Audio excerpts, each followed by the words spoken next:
नमो नमः। विद्यार्थियों, वाल्मीकि विरचित रामायण के अंतर्गत सुंदरकांड जो कि 15वां सर्ग हमारे पाठ्यक्रम निर्धारित है, उसके अंतर्गत हम 6 पाठों का अध्ययन कर चुके हैं। 6 पाठों के अंतर्गत 17वें पद्य तक हम विश्लेषण कर चुके हैं। आज 18वें पद्य से अध्ययन करेंगे। प्रसंग ये चल रहा था कि श्री भगवान रामचंद्र के परम भक्त श्री हनुमान जी सीता मैया के अन्वेषण में जब लंका नगरी की अशोक वाटिका में प्रविष्ट करके देखते हैं तो उन्हें बहुत दूर से एक प्रासाद दिखाई देता है, एक मंदिर, गोलाकार मंदिर दिखाई देता है जो कि अत्यंत उन्नत है, अत्यंत भव्य है, रम्य है, सुंदर है और बहुमूल्य प्रस्तरों से खचित है, अलंकृत है, विभूषित है। और उस प्रासाद या मंदिर के मध्य भाग में एक देवी बैठी हुई थी जो कि वो सीता मैया है। तो उन्हें वो देखते हैं और किस रूप में देखते हैं, कैसे देखते हैं, वो सीता मैया कैसे दिखाई देती है, उसका वर्णन ये आइए हम वाल्मीकि के द्वारा जिस प्रकार वर्णन किया गया है उसे हमें देख लेते पढ़ लेते हैं। 18वां पद्य। निर्मलं प्रांशुभावत्वा दुल्लिखितमिवाम्बरं ततो मलिनसंवितं राक्षसीभिः समावृतम् उपवासकृशां दीनं निष्प्रशन्तीं पुनः पुनः ददर्श शुक्लपक्षादौ चंद्ररेखामिवामलाम्। संधि विच्छेद। प्रांशुभावत्वात् धन उल्लिखितम धन इव धन अंबरम प्रांशुभावत्वादुल्लिखितमिवाम्बरम चंद्ररेखाम धन इव धन अमलाम चंद्ररेखामिवाम्बलाम। छंद वही है, अनुष्टुप छंद है। श्लोके षष्ठम गुरु गीयम सर्वत्र लघु पंचमम द्विचतुष्पादैर्ह्रस्वं सप्तमं दीर्घमन्यो। इस लक्षण के अनुरूप यहाँ अनुष्टुप छंद का लक्षण लक्षित हो रहा है। अन्वय बोले जो चैत्र प्रासाद या वो मंदिर कैसा था ना, निर्मलम स्वच्छ साफ था और प्रांशु भावत्वा, प्रांशु है समुन्नत, ऊंचाई, उन्नत, बहुत ऊंचा होने के कारण उल्लिखिताम अंबरम इव, मानो आकाश को क्या कर रहा था, खींचते हुए के समान जान पड़ रहा था। उत्प्रेक्ष अलंकार है, मानो आकाश को द्विधा विभक्त कर रहा था, बीच में आकाश को फाड़ रहा था, ऐसे लग रहा था। इतना ऊंचा वो मंदिर था और अत्यंत स्वच्छ था, साफ था, सफ़ेद रंग का था, श्वेत रंग का था। और आकाश नीला दिखाई देता है। आकाश का वर्ण जो है नीला है। यद्यपि आकाश का रूप नहीं है तो वर्ण कहाँ से होगा, लेकिन जो हमें नहीं दिखाई देता अत्यंत दूर से वो नीला नीला दिखाई देता है।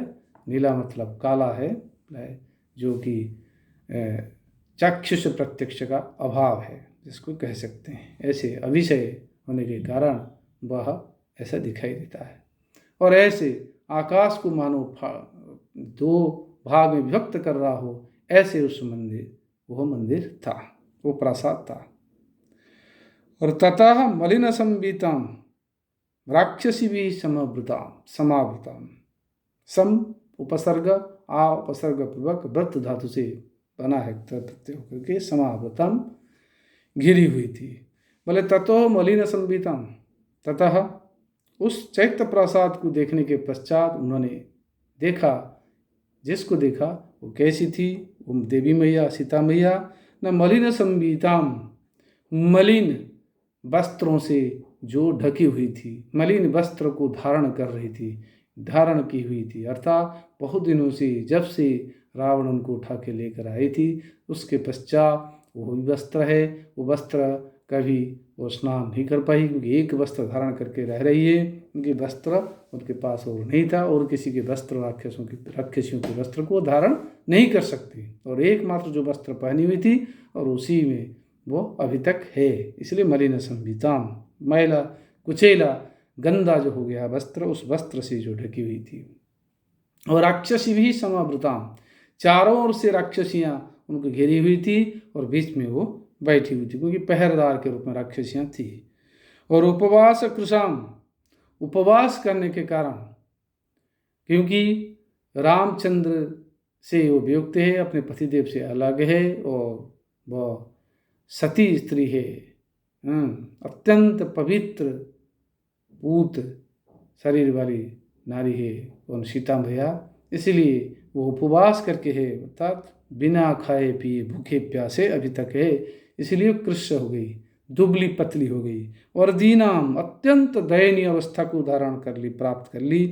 पुनः पुनः निश्वसंतीम, बार बार लंबी लंबी, ऐसे लंबी लंबी सांसें को, श्वास को जो छोड़ने वाली ऐसी सीता मैया को उन्होंने देखा। कैसी दिखाई दे रही थी वो?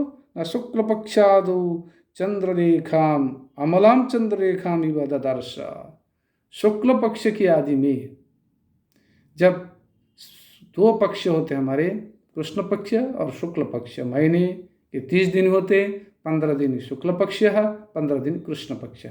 15 दिन जब अमावस्या के पश्चात प्रतिपद तिथि से प्रारंभ होता है शुक्ल पक्ष, फिर पूर्णिमा तक चलता है।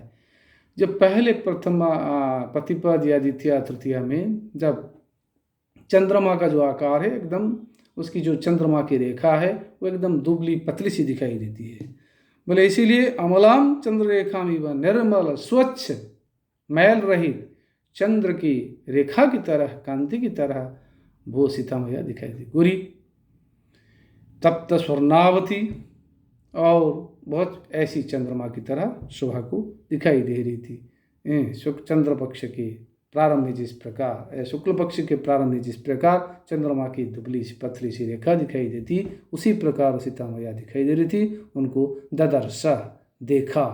किसने देखा? हनुमान जी ने देखा। दृश्य धातु लिट लकार प्रथम पुरुष एक वचन में ददर्श, देखा। और कैसा देखा सीता मैया, और कैसे दिखाई दे रही थी? सीता मैया का ही वर्णन चल रहा है। बोले कि मंद प्रक्षायमानेन, मंद प्रख्यायमानेन रूपेण रुचिर प्रभाम पिनद्धाम धूमजालेन शिखामीव विभावसोः। बोले मंद प्रख्यायमानेन, अपने स्मृति पटल के आधार पर जो मंद मंद दिखाई देती, मंद मंद पहचान में आ रही थी, जो कुछ कुछ पहचान में आ रही थी, क्योंकि जैसा कि राम भगवान ने वर्णन किया था, क्योंकि सीता मैया को हनुमान जी ने देखा नहीं था, पहली बार देख रहा है, हनुमान जी पहली बार देख रहे हैं, और इसलिए उसको पहचानने के लिए जब हनुमान जी को से भगवान रामचंद्र जी ने, मर्यादा पुरुषोत्तम रामचंद्र ने जब उनको वर्णन किया था सीता मैया देखने को इस प्रकार है, तो जिस प्रकार वर्णन किया था तो उसके आधार पर, कुछ स्मृति के आधार पर वो देख रहे थे। भाई एक हुबहू हम प्रत्यक्ष देखें पुनः देखें, प्रत्यक्ष देखकर पुनः देखा जाए और किसी के हुलिया बताने पर उसको देखा जाए, उसमें अंतर होता है। उसको पहचानने के लिए आइडिया लगाना पड़ता है, हाँ इस प्रकार होगी। तो ये इस प्रकार अवयवों को देखकर कुछ पहचानने के लिए धुंधलापन जो होती है पहचानने में कुछ परेशानी, कुछ कठिनाई आती है, उसी प्रकार धीरे धीरे पहचान आ रही थी। ऐसी सीता मैया को देखा। एक तो वह है, दूसरा है जब राम जी ने वर्णन किया था जिस प्रकार, उसमें सीता मैया यहाँ करके, क्योंकि कुछ दिनों तो भूखे प्यासे रह गई और स्नान ध्यान नहीं है, प्रसादन नहीं है, इस प्रकार इसलिए वह अत्यंत थोड़ा सा उससे भी अंतर दिखाई देती, क्योंकि जो आभूषण पहन रखी थी वो आभूषण भी रास्ते में वो फेंक आई थी, निकाल दी थी, क्योंकि आभूषण को पहचानने के लिए जब पुष्प विमान से रावण उठा के ला रहा था सीता मैया को, तब सीता मैया पुष्प विमान से धीरे धीरे अपने आभूषणों को नीचे गिरा दी थी, वो भी नहीं है, तो इसीलिए पहचानना थोड़ा कठिन था। मंद प्रक्षायमान है ना, जो धीरे धीरे स्मृति के आधार पर पहचानने योग्य थी, ऐसी रूपेण रूप से, सौंदर्य से, रुचिर प्रभाम रुचिरा रुचिरा प्रभा यश्यासा रुचिर प्रभा ताम रुचिर प्रभाम, जो अत्यंत सुंदर रमणीय प्रभा वाली कांति वाली उस सीता मैया को देखा। और कैसी? न पिनद्दाम धूमजाले न शिखामी विभावसो हो, बोले विभावसो हो शिखा, विभावसु वाला अग्नि की शिखा जिस प्रकार पिनद्धाम धूपजालेन धूमजालेन पिनद्धाम इव ददर्शा, उपमा का यहाँ संगत हो रहा है कि जिस प्रकार धुएं से घिरी हुई अग्नि की शिखा दिखाई देती है, अग्नि तप्त संतप्ता व अग्नि के समान अत्यंत प्रदीप्त वो सीता मैया दिखाई दे रही थी, व उनकी शोभा हो रही थी, ऐसे सीता मैया को उन्होंने देखा। यहाँ भी उपमा अलंकार है। आगे कैसे दिखाई दे रही थी सीता मैया, कैसा वर्णन है सीता मैया का? न पीतेनेकेन संबीताम क्लिष्टेनोत्तम वाससा सपंकामरलंकारम पीपद्मामिव पद्मिनीम, पीतेन धन एकेन पीतेनेकेन क्लिष्टेन धन उत्तम वाससा क्लिष्टेनोत्तम वाससा सपंकाम धनानलंकारम सपंकामरलंकारम विपद्माम धन इव विपद्माम इव अन्वय। अब देखिए सपंकाम ना, यह देखिए विपद्माम पद्मिनी विव, पद्म 2 बार आया, तो इस प्रकार यह अनुप्रास अलंकार है, जो वर्ण साम्यम अनुप्रास। और दूसरी बात है यहाँ त न इनका भी उच्चारण हो रहा है, इसलिए अनुप्रास अलंकार प्रचुर है। और इसके साथ साथ यहाँ उपमा अलंकार में भी है, ये उपम्य साधर्म्य मूलक अलंकार का भी नीति है। कैसे? आप देखिए इसका अर्थ से और आपको क्लियर साफ हो जाएगा। बोले एकेन पीतेन क्लिष्टेन उत्तम वाससा संबीताम, एकेन पीतेन, एकेन एकमात्र पीत वस्त्र जो धारण कर रखी थी सीता मैया, और क्लिष्ट हो गया था, वो मैला हो गया था, गंदा हो गया था, क्योंकि बहुत दिनों से पहन रखी उसी को, और परिवर्तन करने के लिए उनके पास और वस्त्र नहीं थे। और उत्तम वाससा जो रेशमी वस्त्र है वो पीले रंग का है और अत्यंत मैला कुचला हो चुका है, उसी एक ही वस्त्र से जो ढकी हुई थी। असपंगाम अनलंकारम विपद्माम इव पद्मिनी, कैसे दिखाई दे रही थी वह? न सपंगाम पंक से युक्त, पंकेन सह वर्तमान पंकेन सह युक्ता यदि सपंगाम पंकयुक्त, अनलंकारम न अलंकार अलंकार नास्ति अलंकार यस्यासा अनलंकारा ताम अलंकारम, अलंकार रहित विपद्मामिव पद्म रहित पद्मिनीमिव पुष्करिणी की तरह शोभा दे रही थी, उसकी शोभा हो रही थी। तो ये विपद्मा पद्मिनी, पद्म बात कह करके यह पद्मिनी जातीय स्त्री है सीता मैया, ये ध्वनित हो रहा है। और साथ ही यहाँ उपमा अलंकार है, और अत्यंत उन्नत कोटि की सती स्त्री थी सीता मैया, ये भी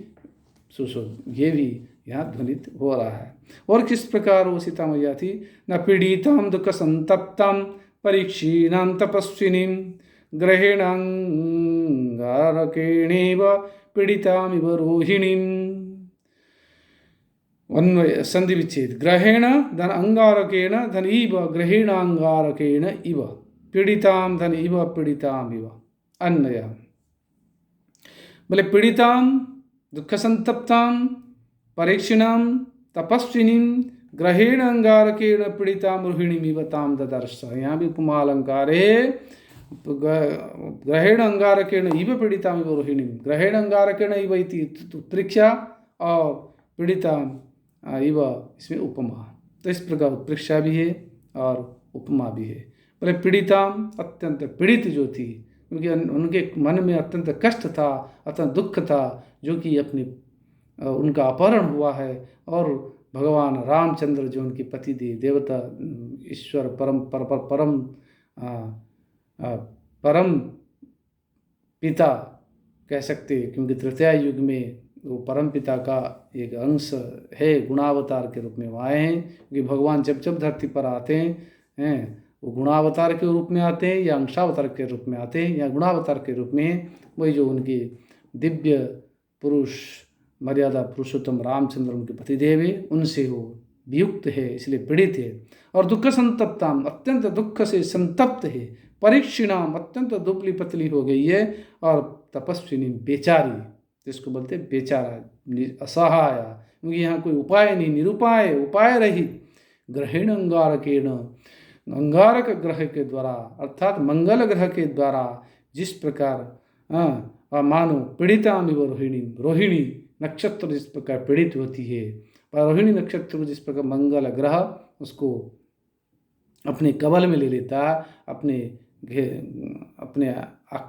अधीन ले लेता है, उसको ग्रास कर लेता है। उसी प्रकार यहाँ सीता मैया रावण के द्वारा अत्यंत पीड़ित थी, प्रपीड़ित थी, संतप्त थी। इस प्रकार सीता मैया को सीताम हनुमान ददर्श, उस हनुमान जी ने सीता मैया को देखा। विद्यार्थियों, आज हम यहीं विराम लेते हैं। आगे 23वें पद्य से अग्रिम कक्षा में हम अध्ययन